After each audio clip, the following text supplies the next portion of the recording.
My son, Parker, screamed it as if it were the last thing he would ever say to me. Justi. I didn't flinch. I didn't ask why. I just picked up my purse and left. No tears, no goodbyes.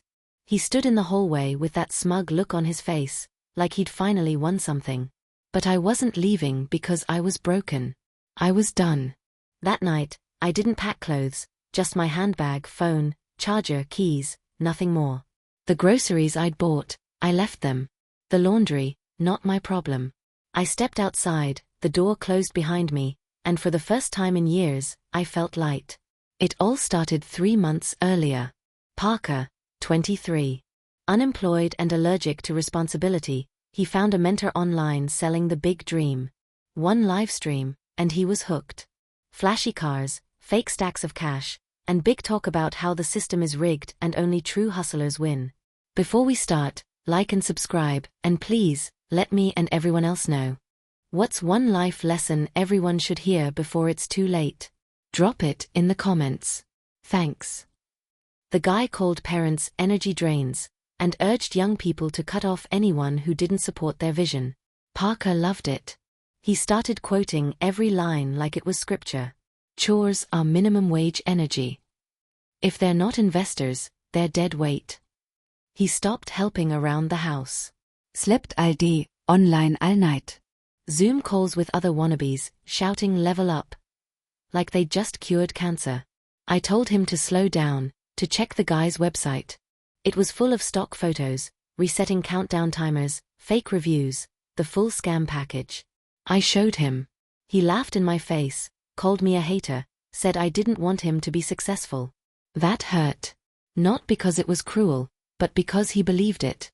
He looked me in the eyes and said I'd been a loser my whole life, as if raising him on 2 jobs was something to be ashamed of. As if he didn't remember the nights I skipped my dinner so he could eat. Then came the withdrawals, first $3,000, then $5,000, from my account in my name. I stormed into his room heart pounding, and before I could say a word he said, "Oh, you saw that?" As if it were normal, as if I were the crazy one. "It's an investment," he said. "You'll get it back 3-fold. I gave him 24 hours to fix it. He stood up, got right in my face, and said I was holding him back. That I was leeching off him. Then came the line. Loud, final, toxic. Justi. I looked at him and didn't recognize my son anymore. I saw someone who believed his own lie. So I smiled, because it was over. He thought I was leaving because I was weak.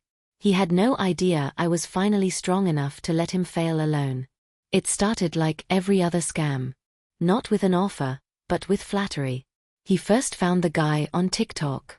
Slick hair, gold watch, pseudo-deep sayings like, "Money isn't real, confidence is." My son, who'd never held a job for more than 3 months, was instantly obsessed. He watched every video, screenshotted every post, and when the guy offered an exclusive mentorship program, he was ready to send money without reading the terms. He showed me the site like it was the gospel.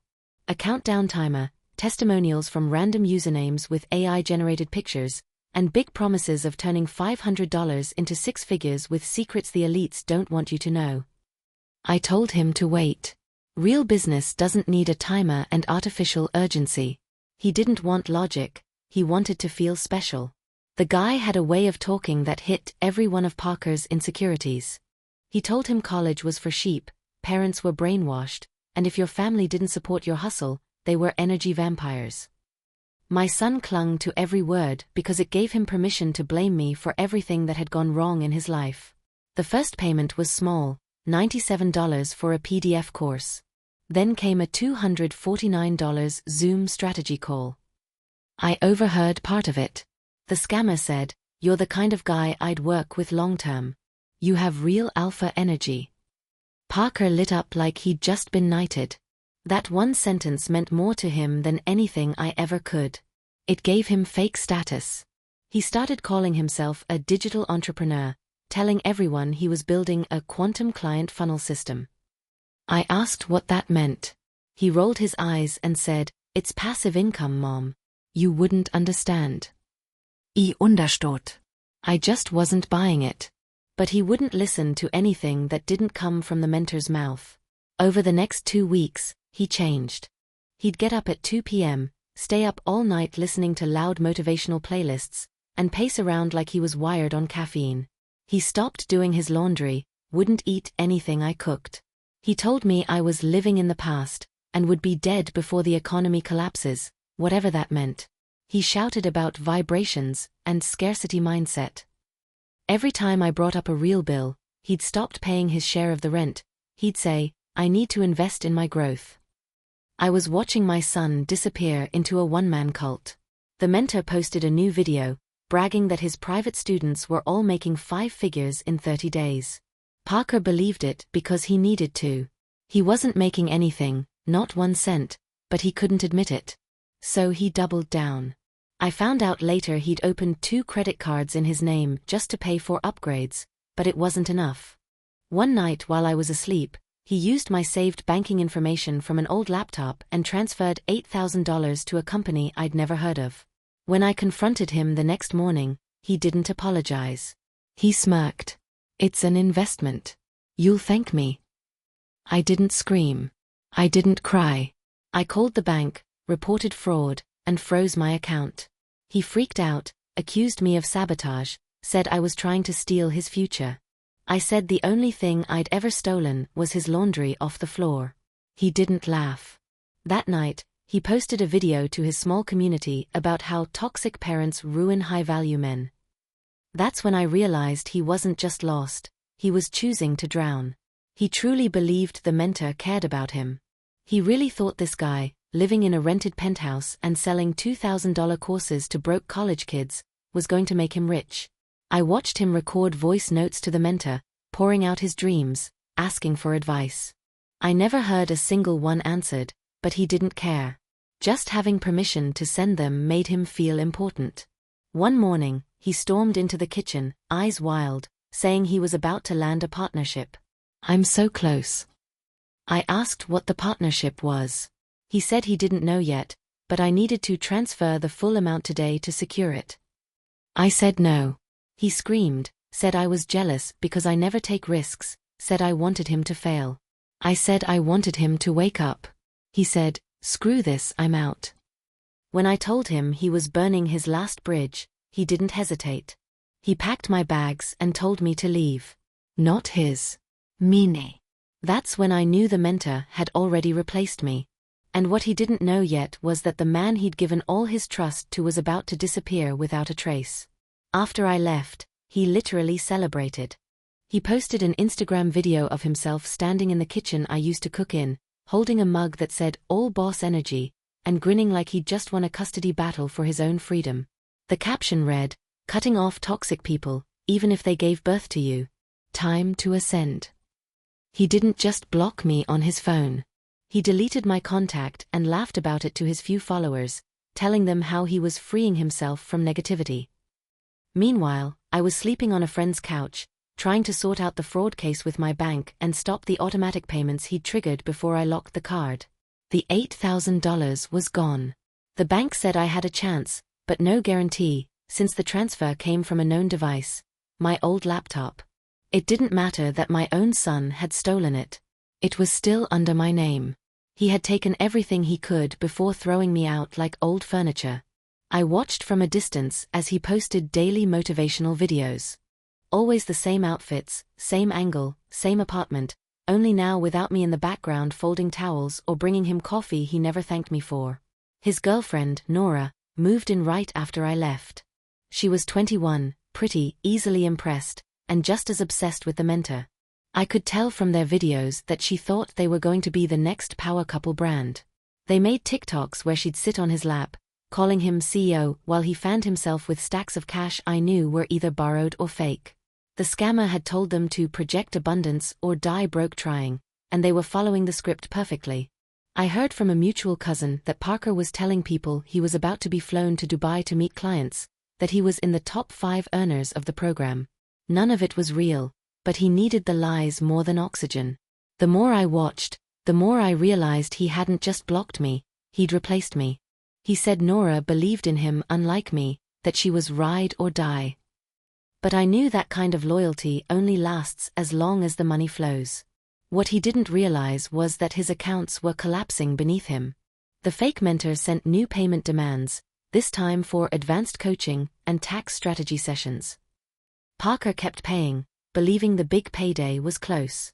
I learned from the bank that 3 new apps had been linked to my locked card, quick loan apps with 30% interest. He wasn't just using my money, he was leveraging against it, digging a hole so deep he wouldn't see daylight for years. Nora didn't know it yet, but the cracks were showing. In one video she commented, "Where's the money?" with an LOL. He deleted it. In another, she didn't repost his livestream like she used to. She started posting solo selfies with captions like "boss moves" and no tags. That's how you know they're detaching. He didn't see it because he was too busy editing voiceovers about how the only currency that matters is belief. Meanwhile, the fridge behind him was empty. One live stream glitched, and you could see a stack of unpaid bills taped to the wall. Eviction notices, in red. He wasn't even bothering to hide them. He was too deep in the delusion. A neighbor sent me a DM. We used to chat in the hall sometimes. She said she'd heard shouting from the apartment, something about rent and lies. And where's the money? I didn't ask for more. I already knew what was coming. The mentor had promised him a huge partnership opportunity if he could show $10,000 in liquidity. It was the final bait.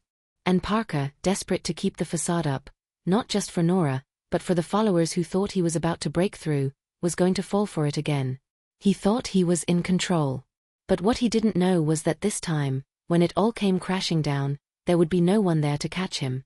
Not his girlfriend, not his friends, not me, and definitely not the mentor, who had been planning his exit since day one. The morning it happened, he was still high on the illusion, pacing the apartment in his bathrobe, repeating lines from the mentor's latest voice note like scripture. "This is your moment, King. This is the deposit that changes your bloodline." He had just transferred the last $10,000 from the loan apps, this time to a different company, something called Next Phase Capital. The mentor told him to expect a confirmation at 9 a.m. He waited at the kitchen table like it was Christmas morning, refreshing his inbox every 15 seconds, sweating, pacing, telling Nora, "They're going to announce my promotion today." She seemed less impressed than usual. She was scrolling on her phone, barely nodding. When he asked her to film him opening the email for content, she said, "Only if you actually get something this time." That should have been the first warning, but he ignored it. 9 a.m. came and went. Nothing. No email, no text, no call. 10 Uhr morgens, Silence. He started checking other apps, looking for signs.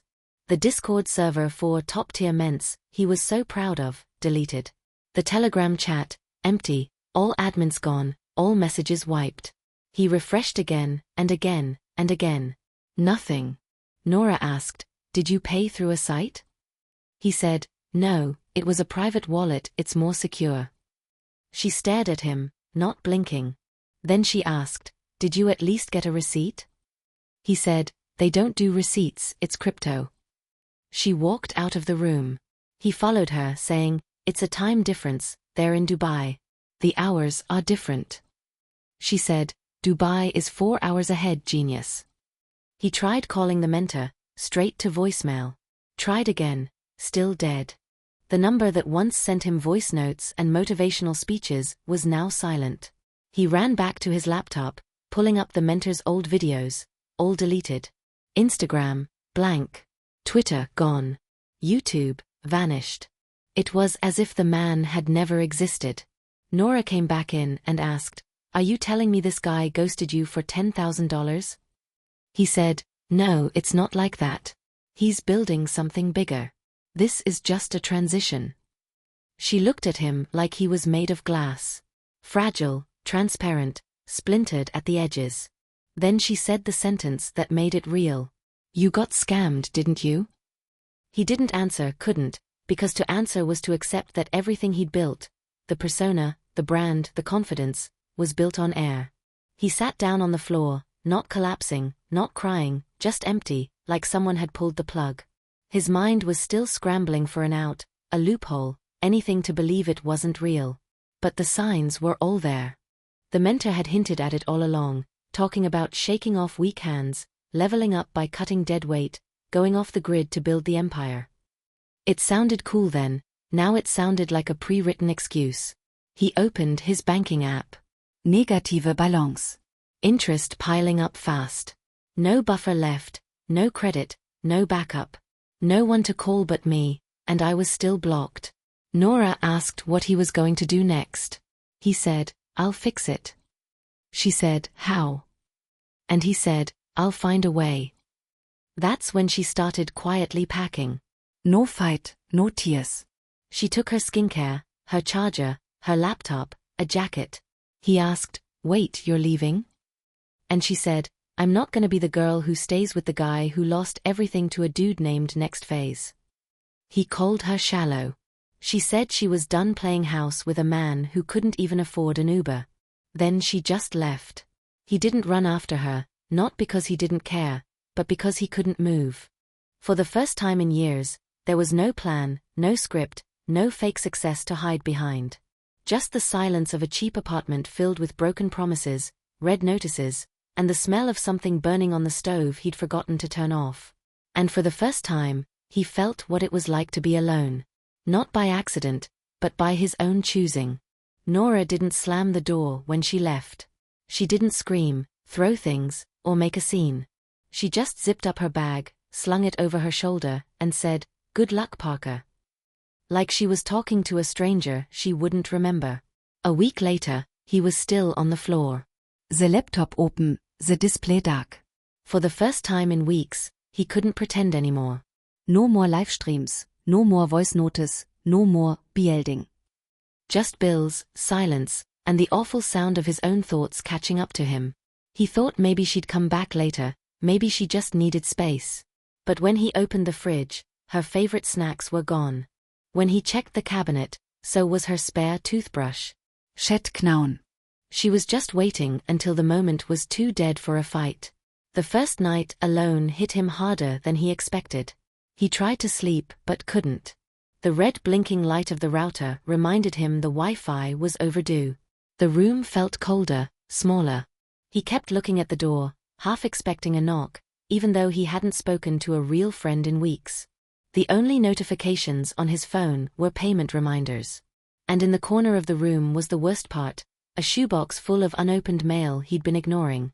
Credit statements, bank notices, warnings from loan apps. He didn't even know how bad it was until he started opening them. One envelope showed his balance on the loan app had tripled in just 2 weeks.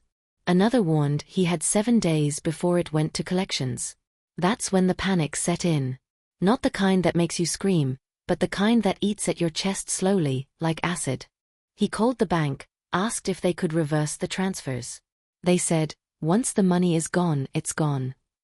He asked if he could dispute it as fraud. They asked if he'd given consent. He couldn't answer. He lied, said he hadn't. They said that wasn't enough. He hung up. He tried calling Nora. Blocked. He texted an old coworker. Left on read. He even tried emailing the mentor's support team. The email bounced back. It was all collapsing. He didn't eat that day, didn't shower, just sat there, replaying the last few weeks in his head. How many times he'd told people he was about to be rich, how many posts he'd made about poor mindsets, how many times he'd mocked me for having a regular job. And now he couldn't even afford soap. On the second day, reality got worse. He got a message from the landlord. The rent was 3 weeks late. Another from the power company. Final notice.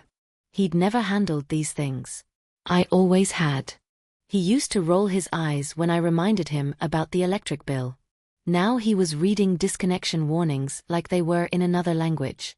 He tried to pawn his old camera equipment he'd used for his videos, but the guy at the pawn shop offered him $40 for all of it. Outdated model, he said. No demand. He took it anyway, used it for instant noodles and gas. He stopped posting online. He knew that as soon as he went quiet, people would notice, but he couldn't fake it anymore. The weight of pretending was heavier than the failure itself. On the 4th day, he hit rock bottom. He found my old emergency stash, $200 I'd tucked behind the pantry drawer. He tore it out like it was his, no hesitation, no thought for what it was for, and spent it on food, gas, and another desperate sign-up to a new scam channel promising financial recovery through crypto flipping. He knew it was fake, but some part of him was clinging to the idea that one lucky break would fix everything. That night, he finally broke. He stood in front of the mirror and said it out loud for the first time. I used her. Not crying, not apologizing, just admitting it like a fact, because it was. He had used me for money, for labor, for emotional support, for housing, for excuses, for someone to blame. Every time he failed, I softened the landing. Every time he got angry, I let it slide. And when he screamed at me to die, it wasn't just rage, it was permission. He thought cutting me off would make him powerful. Instead, it left him with nothing but the echo of his own voice and the bitter taste of a failure no one was going to clean up. Even if I answered the phone, even if I came back to fix it, he knew one thing for sure. I wouldn't look at him the same way again. And maybe, just maybe, he didn't deserve to be looked at with love anymore. At the end of the week, the power was cut. No warning, just a loud click from the breaker box outside. Then, silence. No frische Hum, no lights, no Wi-Fi.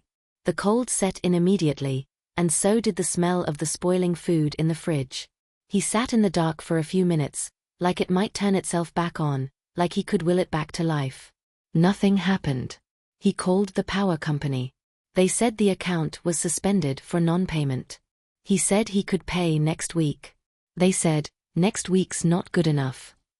After that, he drove to a gas station to charge his phone and sat in the parking lot, watching the battery icon slowly crawl up, as if mocking him. He hadn't eaten a real meal in 2 days. The instant noodles were gone, the pantry bare. He went through a McDonald's drive-thru and tried his card. Declined. Tried a backup card. Declined. That's when it hit him. He had nothing. Not low on funds, not a tight month, nothing. Every account was negative, every card maxed out, and there was no one left to call. He started calling people he hadn't spoken to in years. A cousin who used to sleep on our couch. A guy from school who once offered him a job at a car wash. Even an old roommate he'd once stiffed on rent. Nobody picked up. The few who did said the same thing, damn bro, wish I could help. No one offered a couch, no one offered money, not even a ride. They all remembered how he acted when he was on top. Arrogant, condescending, always posting about cutting off weak people. Now, he was the weak one. He went back to the apartment and found an orange eviction notice taped to the door. Final warning, 3 days to vacate or be removed. He tore it off and crumpled it, but the ink burned into his brain. The next night, he spent in his car, parked 3 blocks away so he wouldn't be seen by anyone from the building. He didn't sleep, just stared at the ceiling, heart hammering, trying to remember the last time he felt safe. He used to think being alone was freedom. Now it felt like being buried alive. The next day, he showered at a gym he hadn't been to in months, using someone else's forgotten shampoo. He avoided the mirror. He couldn't look at his own face, not out of shame, that came later, but because he didn't recognize it. Eyes sunken, lips cracked, skin pale. He looked like a man 20 years older. Afterward, he applied for a delivery job, but the background check flagged his bad credit score and an identity conflict. Something from the stolen card applications had triggered a fraud alert. They said he could clear it up, but it might take weeks. He didn't have weeks, he barely had hours. The hunger was loud now, not just a feeling but a force. He started pocketing sugar packets from gas stations, filling his stomach with water and lies, telling himself this was temporary, telling himself this was just a dip before the comeback. But every time he opened his phone to post a video, his hands shook. He couldn't pretend anymore. The mask was gone. People had noticed. His DMs were empty, the engagement dead, the likes gone. Even the fake mentor bots had stopped commenting. That night, he broke the last rule. He sagt mein Name. After all the pride, all the anger, all the blocking, he typed it into LinkedIn, then Facebook. There I was. New profile picture, smiling. New job, HR assistant at a private firm. A picture with co-workers. Even one of me holding a welcome back cupcake. I looked peaceful. That smile hit him harder than any insult. Because it meant I hadn't just left. I had moved on without him. He started to type a message, deleted it. Tried again, deleted again. Noting sounded right. Sorry felt too small.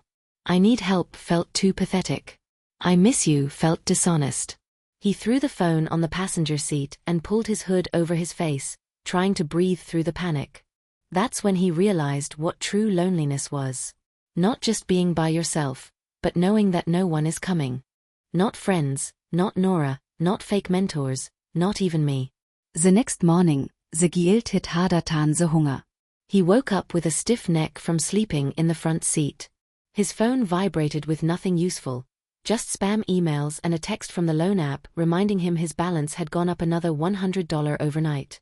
He hadn't spoken to a real human in 4 days. The last time someone said his name out loud was Nora, and even then, it was as she was leaving. He rubbed his eyes and stared at my profile again, for the 5th time that day.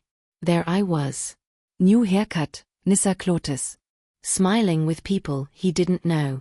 A photo from an office party showed me holding a mug that said Survivor, with a gold star next to it. Another showed me at a table with laughing co-workers, a cake in front of me that said, "You're back, we missed you." That one hit him the most. It meant someone had missed me. Someone had noticed I was gone. Some wäre, Somione still SAW Value in ME. Meanwhile, no one had asked if he was okay. No one had noticed he'd disappeared.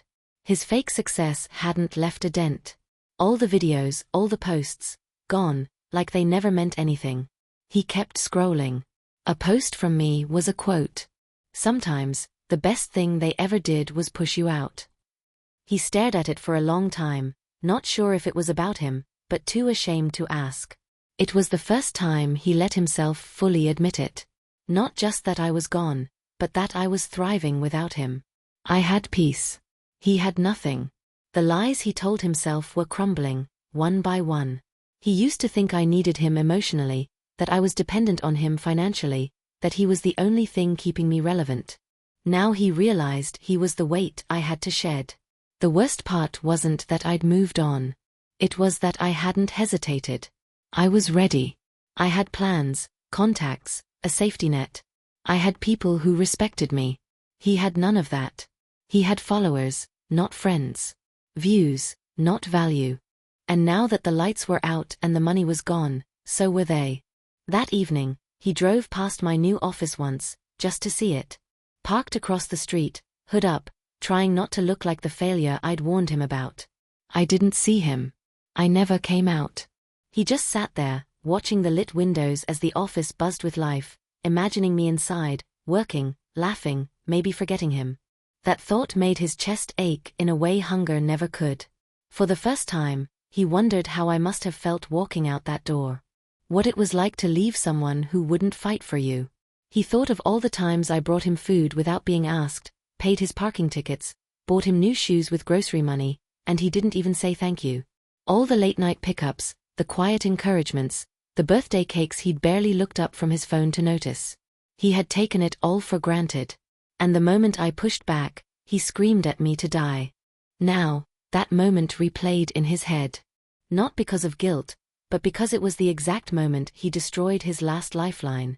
He didn't know how to fix it. He didn't think it could be fixed. But he knew one thing. He wasn't better off without me. I was better off without him. And that cold, quiet reality settled in his chest like a stone that would never move again. He hadn't planned to show up at my door that day. It just happened, like muscle memory pulling him to the last place that ever felt like safety. Only this time, he was on the outside, a stranger, unsure if he even had the right to knock.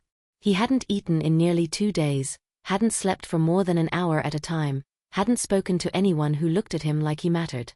The world had gone quiet around him, and the silence was forcing him to remember things he'd buried in the noise. He stood there, staring at the front door, and all he could think about was the last time he saw my face, the look I gave him after he'd screamed that line, after he'd told me to die. But what haunted him now wasn't his own rage. It was my smile. That calm, quiet smile I gave him as I picked up my purse and walked away. He didn't understand it then. It felt like mockery. But standing in the same spot now, he finally got it. That smile wasn't anger, it wasn't fear. It was closure. It was the look of someone who had already let go. He remembered how I didn't raise my voice, didn't slam the door, didn't even look back. I didn't have to, because I had already mourned the loss of him long before those words were spoken. That argument wasn't the explosion, it was the ash. And now, with everything gone, he finally understood what it meant to be the villain in someone else's healing story. He tried to knock once. He stared, but his hand hovered in the air.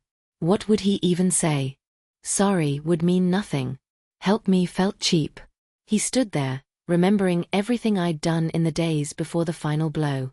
The way I'd paused when I saw the mentor's name on his screen. The way I'd quietly screenshotted his transaction history while he was bragging. The way I'd stopped packing him lunches and started packing my own emergency bag. I had known. I had seen it all falling apart and had been preparing for the crash he swore would never happen. And when he told me to die, I didn't break. I just stepped out of the wreckage. That smile wasn't for him. It was for me. It was the first time in years I chose myself. And that's what hurt him most now. Not that I left, but that I was finally okay without him. He paced for 20 minutes, rehearsing sentences in his head, but nothing sounded right. He knocked twice, softly, hesitantly. No answer. He waited, knocked again. Still nothing. Then he leaned against the door, as if I could feel it, as if I could feel the regret through the wood. But I didn't open it. I was home. He knew I was there. The car was in the driveway. The porch light was on. He saw the shadows move behind the curtains. I was there, but I wasn't coming. And that was the final confirmation. I didn't have to say anything. I didn't owe him a single word.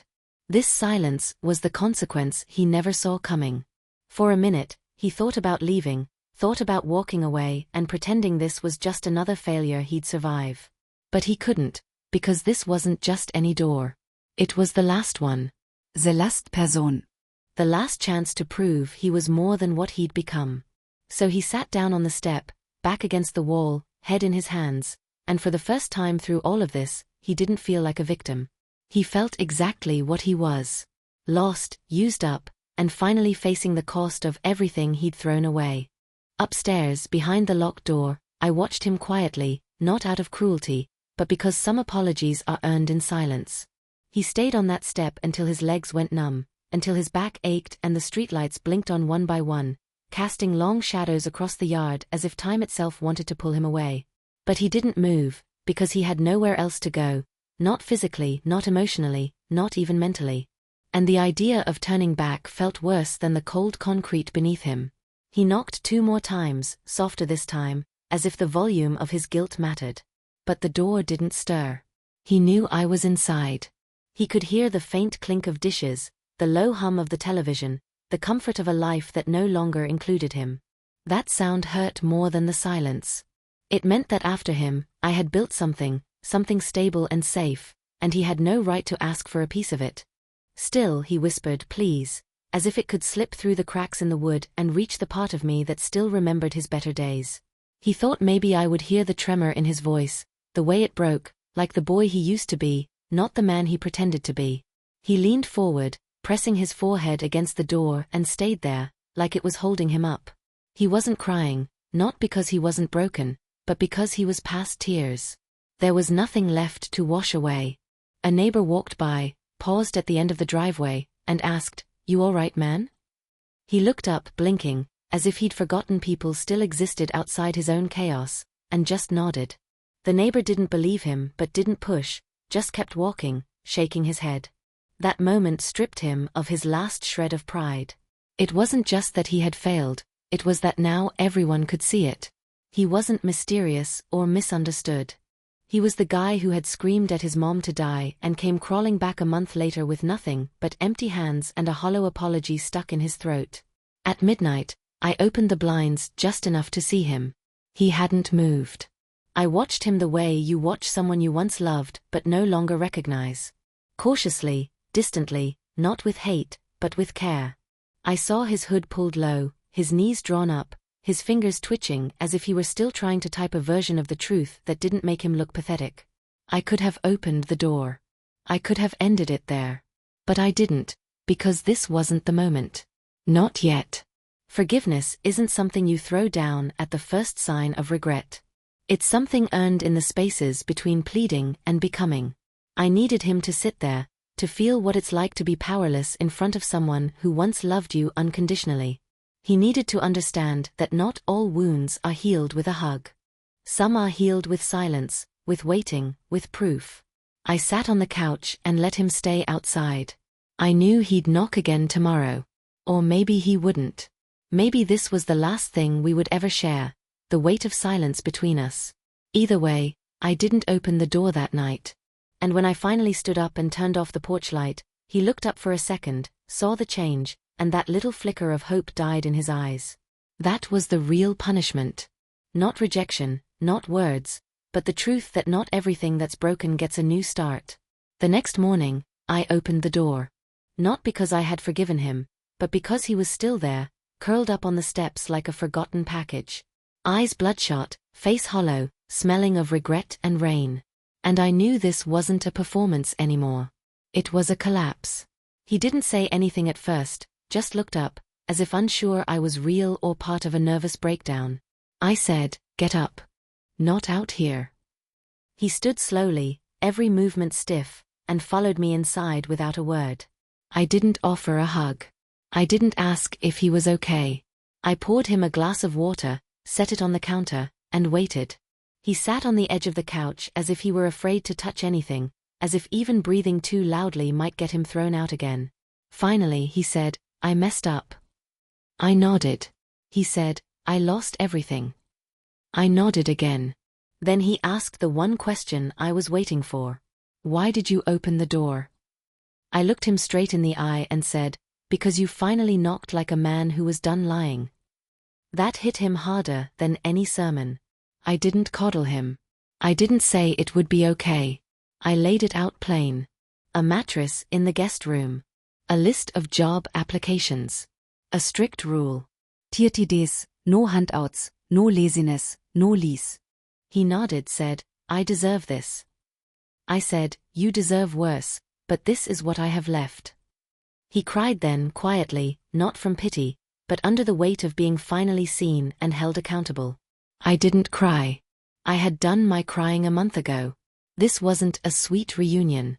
This was recovery, and it was going to be slow, brutal, and earned, one step at a time.